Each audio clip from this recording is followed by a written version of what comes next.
우리 지금 빌립보서를 함께 읽고 우리의 마음에 채우고 있습니다. 모든 성경은 기록 목적이 있습니다. 그렇게 말씀을 전하고 가르칠 때에 그 기록 목적에 따라 전하는 게 가장 안전합니다. 에베소엔 에베소의 교회에 맞는 그런 편지를 썼고 빌립보서는 그에 따른 말씀을 기록해서 편지를 썼습니다.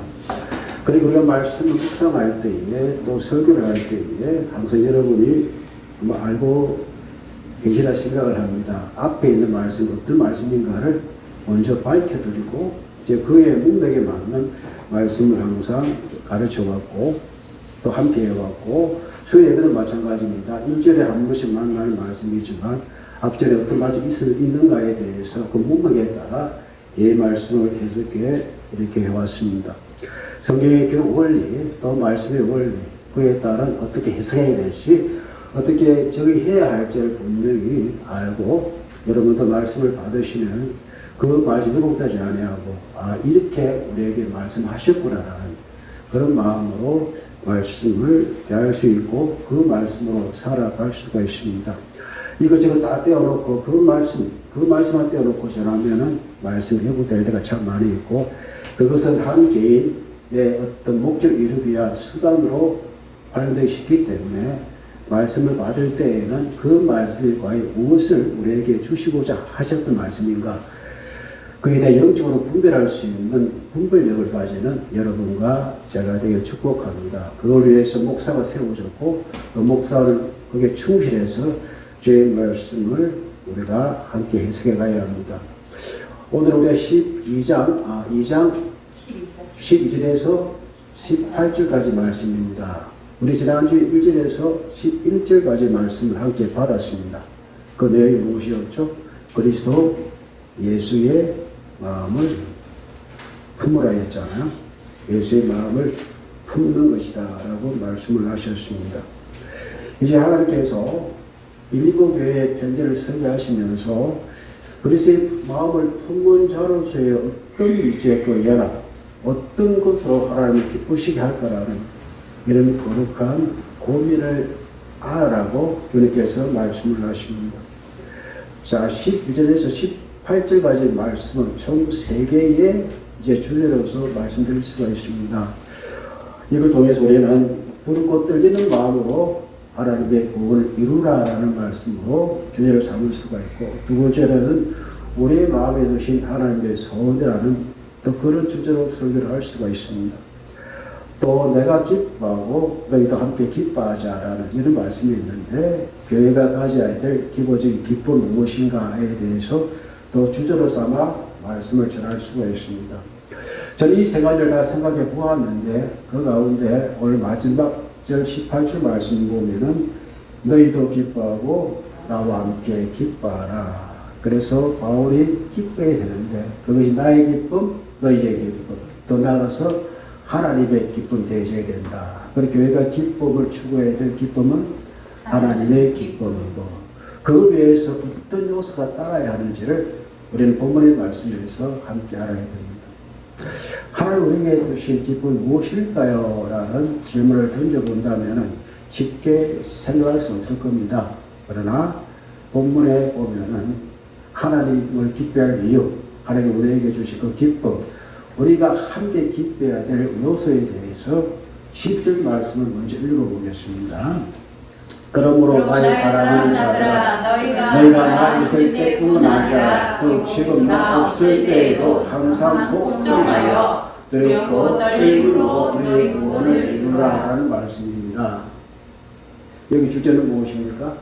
두렵고 떨리는 마음으로 너에게 주어진 구원을 이루라라는 말씀입니다.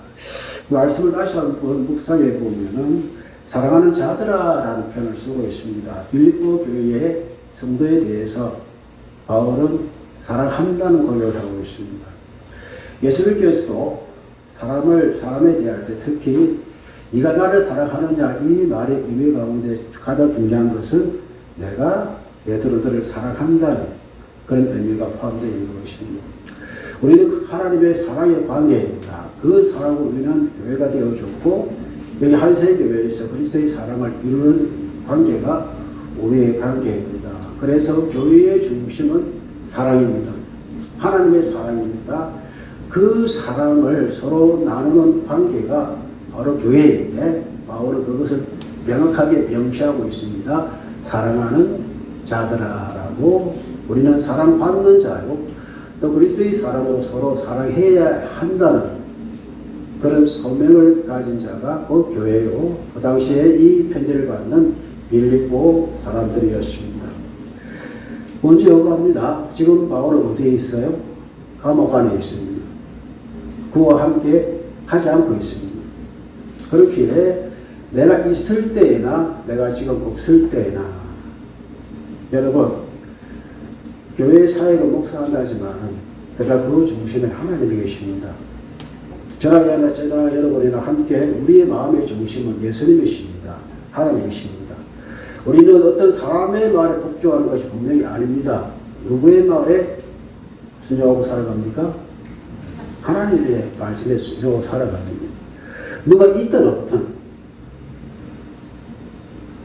목사님이 있든 없든 권사님이 있든 없든 누가 있든 없든 우리의 마음의 중심은 하나님이십니다. 사람 앞에 잘 보이려고 하는 건 미선이 되기 쉽습니다.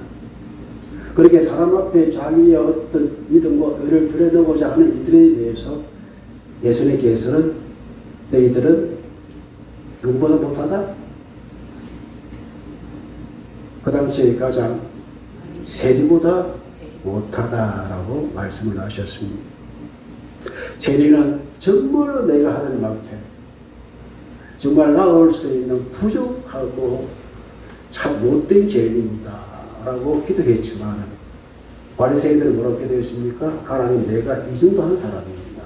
이렇게 자신을 드러내고 할 때에 그에 말하여 주님께서 하신 말씀이 내가 어떻게 세리보다 못한 사람이 되었느냐라고 책망하시는 모습을 우리는 그리스도의 말씀을 통해서 분명히 확인하고 있었고 또 알고 계십니다.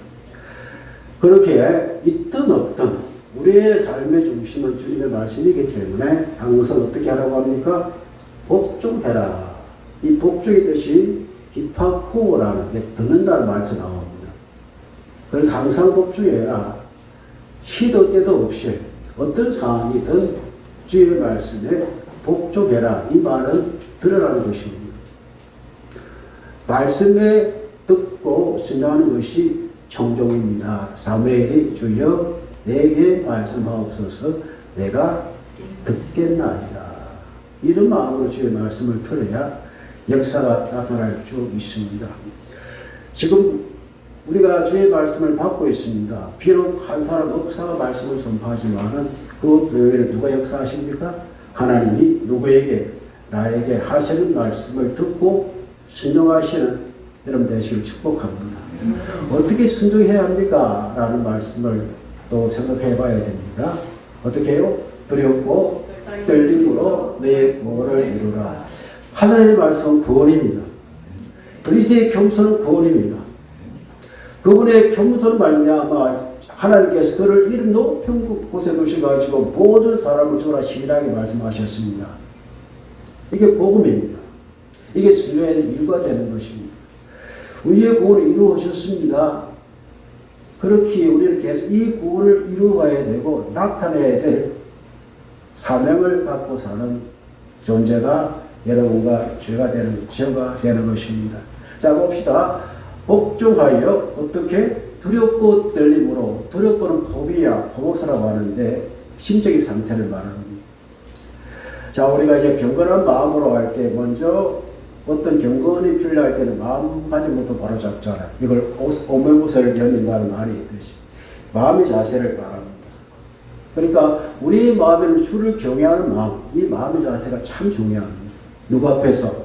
하나님 앞에서. 마음의 자세가 바로 되어 있어야 하나님께서 모세를 부르실 때 마음의 자세를 잡기 위해서 뭐부터 하라 그랬습니까?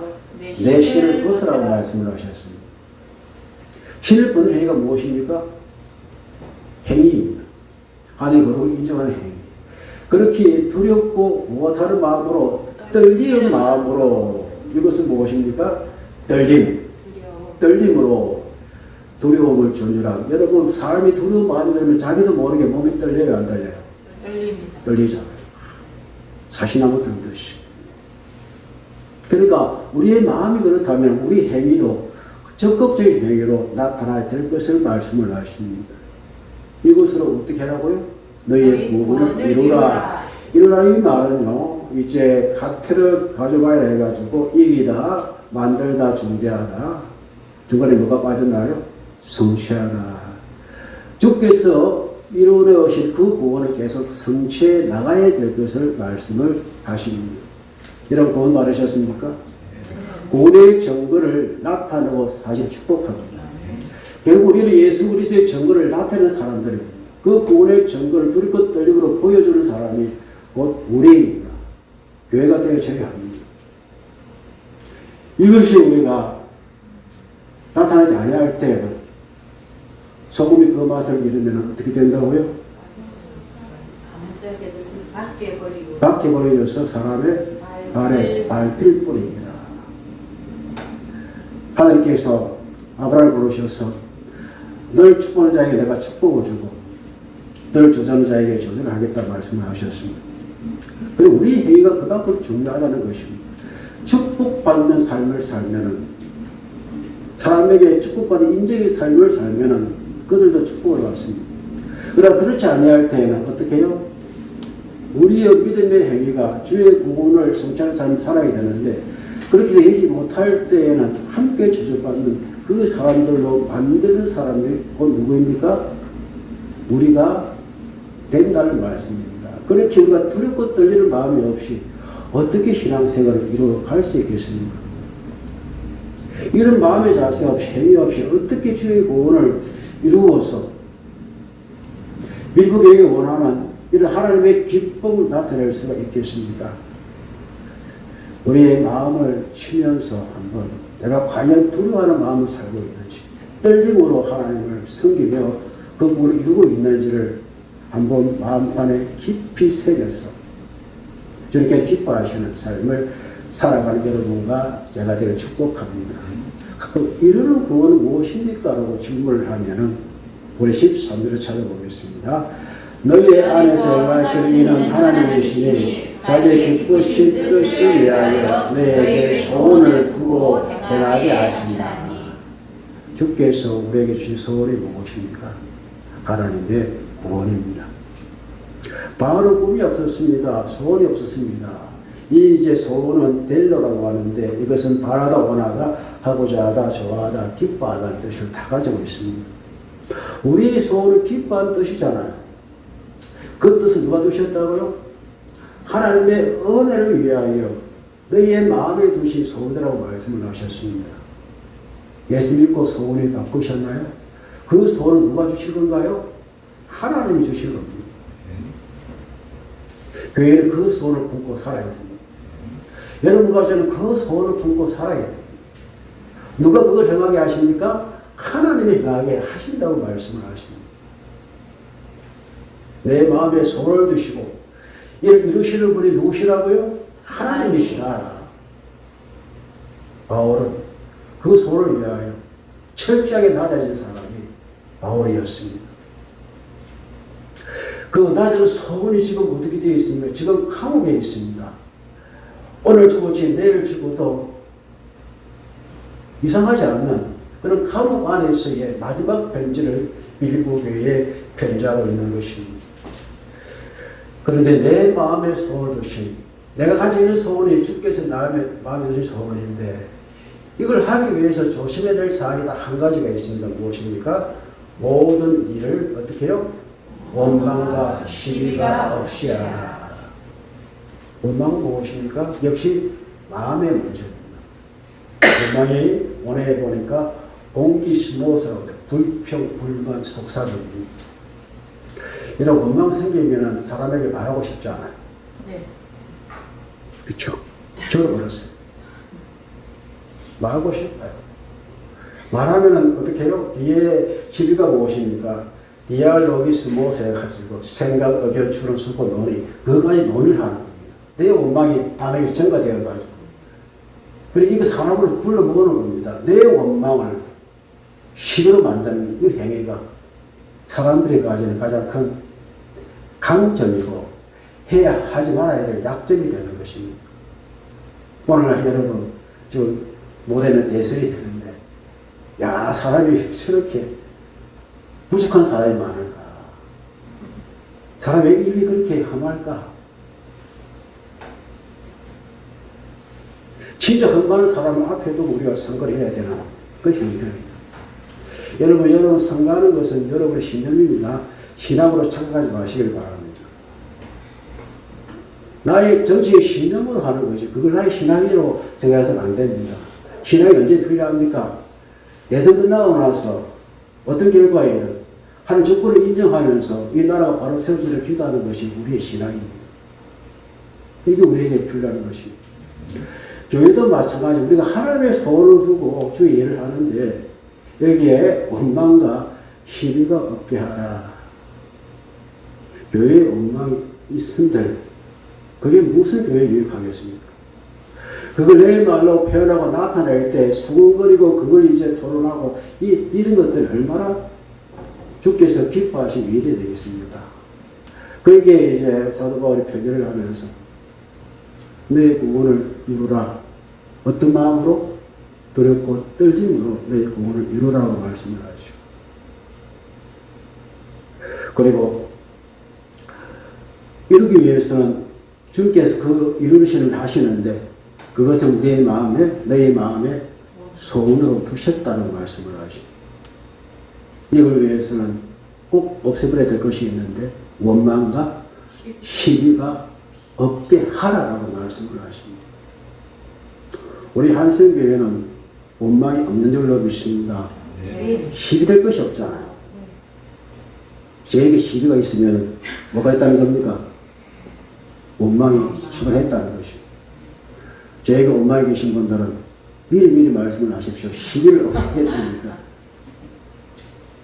그래서 사탄이가 원망했잖아요. 모든 거짓은 원망을 불러일으킵니다. 마음이 있어 들어가는 거예요. 그게 옛 모습이고 구속이 따르는 마음. 이 사람이 이상하게요. 이 가인의 후예를 보면 원망하잖아요. 하나님이. 아담도 이제 하와에 대해서 뭐라고 했나요? 하나님이 만드신 저 여자가 원망하는 마음이에요. 내가 내 동생을 지키는 자이니까 이 말을 왜 하나님 왜 내 동생이 예배만 받았습니까? 원망이지 않습니까? 어떤 행위로 나타났습니까? 동생을 아무로 보지 않는 들에서 돌려 쳐죽인 인간 최초의 살인자가 바로 가인이가 되었고 그리고 그것도 이제 하나님께서 책임 물으시니까 나를 위해서는 7배 부모를 위해서는 77배를 갚아달라고 가인의 부에 2발 가인했던 말이 그런 말과 똑같습니다. 합리화시키려고 하고 주의 말씀에 들음과 들림이 전혀 없는 주의 공헌 관계없는 일을 행하는 그것이 원망이요 시비가 되는 것입니다. 내 마음의 원망이 살트고 있을 때 하나님 앞에서 주여 이 문제를 해결해 주십시오. 그 말을 사람에게 하기 전에 내가 이 말을 해도 되겠습니까? 라고 주님 앞에 무릎으로 나아가시고 축복합니다. 그래야 내 마음의 손을 열으시는 하나님의 역사하십니다. 그게 우리가 해야 될 구원을 이루고자 하는 또 하나님의 기쁨이 함께하는 그와 같은 우리의 적극적인 행위가 되는 줄로 믿습니다. 자, 이렇게 뒤에 결과가 나타납니다. 15절 읽어봅니다. 이는 너희가 흠이 없고 순전하여 어그러지고 거스르는 세대 가운데서 하나님의 흠없는 자녀로 세상에서 그들 가운데 빛으로 나타내며 자, 원망과 시비가 있는 세대가 어떤 시대입니까? 여기에 어그러지고 거스르는 세대입니다. 앞에 말씀 너희가 원망과 이제 시비가 없애야 되는데 이것이 우리가 이제 남길 수 있는 흠이다, 흠. 그렇기 때문에 너희가 흠 없이, 즉, 아멘부터 해가지고 비난할 것 없는 뜻입니다. 흠이 없는. 즉, 흠잡을 일을 하지 말라는 것입니다. 우리의 마음에 원망이 시작할 때 나의 흠이 발견되어집니다. 사람의 털을 먼지 않는 사람 있나요, 없나요? 없습니다. 지금 제가 양보를 틀었을 때 먼지가 나겠어요? 안 나겠어요? 납니다. 빛이 있잖아요. 빛이 있으니까 이게 여기도 더 이상 빛이 있으면 보이게 되어 있습니다. 고맙습니다. 옷이 깨끗하다고 말씀해 주시고 우리 집사님 제탈 많이 잘해주고 합니다. 그래서 이 떡고물을 만지면은 항상 뭐가 남아있다? 떡을만 뜯고 남아있다 그러잖아요. 완벽한 사람은 없습니다. 그러나 우리는 노력해야 됩니다. 무엇입니까? 원망과 시비가 없는 우리의 삶이 되어져야만 합니다. 그리고 순전하여 아케라의 옷을 해가지고 순결하여 우리 행위입니다. 행위가 순결해야 됩니다. 신앙의 순결, 삶의 순결 우리에게 필요합니다. 우리는 예수 그리스도의 순결을 찬양합니다. 예수님은 어린 양 1년 된 수컷으로 비하고 있습니다. 흠없는 양으로 말씀하고 있습니다. 우리는 그분을 닮으려고 애를 써야 되고 그분의 마음을 품고 살아야 됩니다. 그렇게 오만과 시비가 없는 흠이 없는 순결한 이런 삶이 우리에게 필요합니다. 나 있든지 없든지 주의 말씀을 항상 순종하라는 이 말씀이 우리가 받아야 될 하나님의 말씀이고 이 빌립보 교회에게 하시는 주의 말씀 오늘날 한석해 주신 하나님의 말씀입니다. 그렇기에 어그러지고 그 서로는 어그러지고 해서 스콜 요소로 해가지고 구부러진 미끄러진 부정직함 이들을 갖고 있습니다. 여러분 꼬투리 잡다는 아시죠? 이 꼬투리는요 괜히 시비를 거는 것을 말합니다. 말 꼬투리 잡는다고 그러잖아요. 이 꼬투리를 제가 한번 찾아보니까 콩물 비슷한 식물의 맨 끝에 껍질이 있잖아요. 그걸 잡는 것을 말해 잡는 거. 벗겨버리면 드러나잖아요. 이게 말 꼬투리 잡다. 이 뜻이 우리나라 이제 방언에 나타나는 것인데 그러니까 말씀드리면 사람들이 왜곡된 모든 것이 꼬투리 잡는다. 그릇이 왜곡된 그릇된 또 거스르는 디아스포레퍼라 해가지고 그릇된 타락시키는 그러니까 모든 원망과 시비는요 사람 왜곡하게 만들고 시각과 생각을 잠들게 만들고 어떤 것이든 끌어내려고자 하는 이런 행위가 바로 원망과 시비를 가진 사람들의 특징입니다. 그러나 우리가 이것을 이겨내기 위해서는 첫 번째 흠이 없고 순결하다. 원망과 시비가 없는 사람은 흠이 없고 순결한 삶이 되고 그렇지 못한 사람은 어그러지고 거스는 세대가 됩니다. 그렇게 우리는 어떻게 해요? 세대 가운데에서 하나님의 흠이 없는 아모모스라고 결백한 뜻입니다. 결백한 깨끗한 뜻입니다. 앞에 흠이 없는 뜻은 무엇입니까? 비난할 게 없는 뜻이지만은 우리의 행위를 말합니다. 그리고 뒤에 있는 아모모스 하나님의 흠 없는 결백한 자녀로 이거는 하나님께 속한 자녀를 말합니다. 가득 흠이지만은 뜻은 달라요. 결백한 하나님 우리 결백하게 만드셔. 그래서 예수의 병기는 결백하게 깨끗하게 되어졌습니다. 그리고 이 자녀로 세상에서 그들 가운데 어떻게 해요? 빛을 나타내며 너희의 구원을 어떻게 해요? 이루라고 주님께서 말씀을 하셨습니다. 자, 삐뚤로 호스라는 이제 원어인데 삐뚤로 이제 이게 뭡니까 그게 복수잖아요. 호스텔 삐뚤로 나타내며 힘을 읽어봅니다. 생명의 말씀을 밝혀 나의 발은 헛되지 아니하고 수고 헛되지 아니하므로 그리스도의 날에 내가 자랑할 것이 있게 하려 하니라. 밝게 될 삐뚤이 무엇입니까? 사도 바울이 굳게 붙던 삐뚤이 무엇입니까? 그를 더 이상 밝히고자 했던 삐뚤이 무엇입니까? 하나님의 자녀로 삐뚤로 나타나야 되는데 그 위해서 사도 바울이 왜 다독이를 했습니까? 거기에 생명의 말씀을 밝히는 것이 빛의 자인 우리가 해야 될 일임을 진리름으로 축원합니다. 우리를 통해서 한 자로서의 삐뚤 이 광채가 나타나야 합니다. 이게 생명의 말씀이 우리에게 나타납니다. 이것 때문에 사도 바울이 어떻게 해요? 생명의 말씀을 밝혀라 이것에 에페코, 굳게 잡고 주목하여 모든 그 삶의 중심에는 주의 말씀이 있었습니다. 늘 세상의 모든 것을 판단할 때에 우리는 여러 가지 갖고 있는 어떤 사상이나 또 신념이나 이런 것들로 판단할 수가 있습니다. 그래서 복음 말씀을요, 어떻게 해요? 하나님의 말씀으로 판단할 수 있는 그런 분별이 우리에게 필요합니다. 주의 말씀에 집중하기를 축복합니다.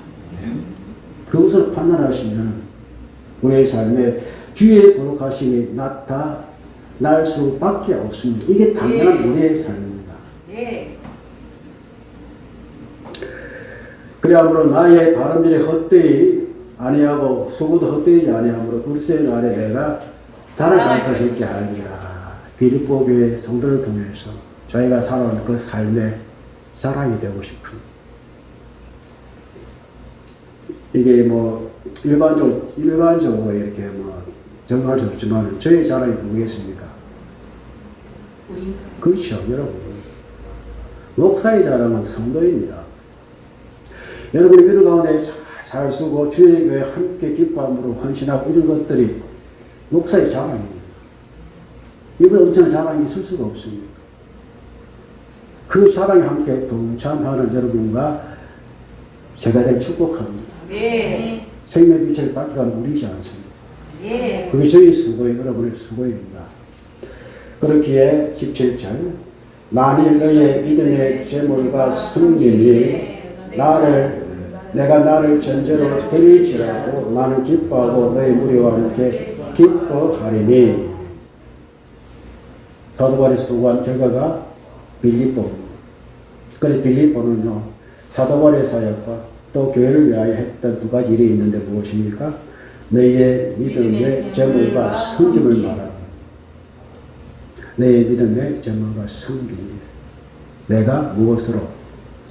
전제로 드릴지라도. 사도 바울이 지금 어디에 있나요? 사형 선고가 내려지면 죽습니다. 이 전제는 무엇입니까? 재물 가운데 마지막에 부어드리는 전제를 말합니다. 전제. 내가 희생할지라도, 내가 비록 순교를 당할지라도 너희 무리와 함께 기뻐하리니. 사도 바울은 어떻게 될 줄 자신의 미래에 대해서 너희의 믿음의 재물 위에 내가 나의 몸을 전제를 들을지라도 우리 함께 기뻐하자. 그 이유가 어디에 있나요? 답이 있잖아요. 생명의 말씀을 밝혀 우리가 서로 자랑하는 존재가 되기 때문에 자랑하는 기쁨을 자랑하는 것입니다. 그렇게 하자는 사도 바울의 말씀입니다. 18절 읽어봅니다. 이와 같이 너희도 기뻐하고 나와 함께 기뻐하라. 신카이로, 카이로가 기뻐입니다. 너희도 나와 함께 기뻐하라. 우리는 기쁨을 나누는 존재입니다. 기쁨을 함께하는 존재입니다. 그러므로 교회가 무엇입니까? 하나님이 나에게 주신 소원이 무엇입니까? 우리가 무엇으로 들고 떨림으로 주의 구원을 이루어갈 수 있겠습니까? 주께서 나에게 주신 기쁨입니다. 그게 소원입니다. 그것이 교회에 담겨있고 어떤 삶의 교회가 나타나든 내가 주를 위하여 살아 그 자체로 말미암아 함께 기뻐하고 함께 또 기뻐하고 나의 기쁨이 우리의 기쁨이 되고 그들의 기쁨이란 이것이 사도 바울이 전제 들을지라도 내가 너희 무리와 함께 기뻐하고 너희도 나와 함께 기뻐하라. 사도 바울은 죽음을 앞두고 있는 하나님의 사도로서 진심으로 빌립보 교회 성도에게 하고 싶은 말이 바로 이 말이었습니다. 그렇습니다. 우리가 주의 교회를 함께 섬기고 있습니다. 교회는 주께 살아가 기쁨이 넘쳐나야 됩니다. 그렇기에 우리가 들고 떨림으로 주의 구원을 함께 이루어가는, 보여주는 우리의 삶이 되기를 축복합니다. 그리고 교회는 우리의 마음인 하나님의 소원을 기쁨으로 감당하면서 기쁨으로 이루지 않기 위해서는 두 가지가 필요합니다. 원망과 시비가 없이 해야 합니다. 그래야만 어그러지고 그 세대에 하나님의 자녀의 빛들 그 광채를 바라고 살아가는 여러분과 저로서의 삶이 되는 것이니까 생명의 말씀이 헛되이 되지 않습니다.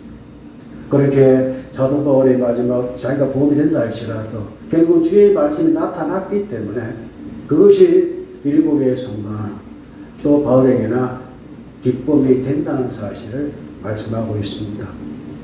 이 말씀을 붙들고 함께 기도합시다. 너희도 기뻐하고 나도 나와 함께 기뻐하라. 오늘 말씀을 받은 대로 여러분 하나님께 간절한 기도의 제목을 올려드리겠습니다.